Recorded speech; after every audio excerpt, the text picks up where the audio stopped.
દૂષિત પાણીને લઈ વડોદરા શહેરમાં બીજે દિવસે પણ ઉગ્ર વિરોધ. વોર્ડ નંબર 11ની જય ગણેશ, જય અંબે અને શિવશક્તિ સોસાયટીમાં પાણી સંકટ.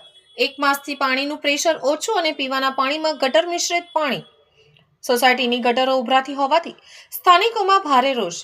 સ્થાનિકોએ માટલા ફોડી અનોખી રીતે કર્યો વિરોધ. ધારાસભ્ય કેયુર રોકડિયા અને ડેપ્યુટી મેયર ચિરાગ બારોટના પોસ્ટર પર દૂષિત પાણીનો અભિષેક. ગોરવાના શિવશક્તિ સોસાયટી દશામાં મંદિર પાસે વિરોધ પ્રદર્શન. પાલિકા તંત્ર સામે સ્થાનિકોની તાત્કાલિક પગલાંની માંગ. દૂષિત પાણીની સમસ્યાનું નિરાકરણ નહીં આવે તો મ્યુનિસિપલ કમિશનરના ટેબલ ઉપર દૂષિત પાણીના અભિષેકની સ્થાનિકોએ ઉચ્ચારી ચીમકી. કોરવા વિસ્તાર છે. સમસ્યા અમારે ગંદા પાણીની તો છેલ્લા 6 મહિનાથી છે, ગટરની તો છેલ્લા 10 વર્ષથી છે એવું કહીએ તો પણ ચાલે. ગટરની સુવિધા અમને જ્યારથી આવસોમાં રહ્યા ત્યાંથી અમને મળી જ નથી અને એક રોડની તકલીફ છે અમને. અમે ગંદા પાણી કોર્પોરેટર અને એમએલએ ઉપર અભિષેક કરીને કર્યો છે અને માટલા ફોડ્યા છે.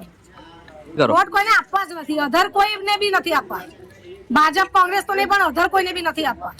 વોટ જ નથી આપવા. મારીને બગાડીશું એમને. ઓકે, એટલે માટલા ફોડીને આજે વિરોધ કર્યો છે. હા, માટલા ફોડીને વિરોધ કર્યો છે. શું આવો વિરોધ તો અમે 150 વાર કર્યો છે, એકવાર નથી કર્યો. પણ તો હાઉસિંગ બોર્ડમાં કોઈ આવવા તૈયાર જ નથી, તો વોટ લેવા કેમ આવો છો?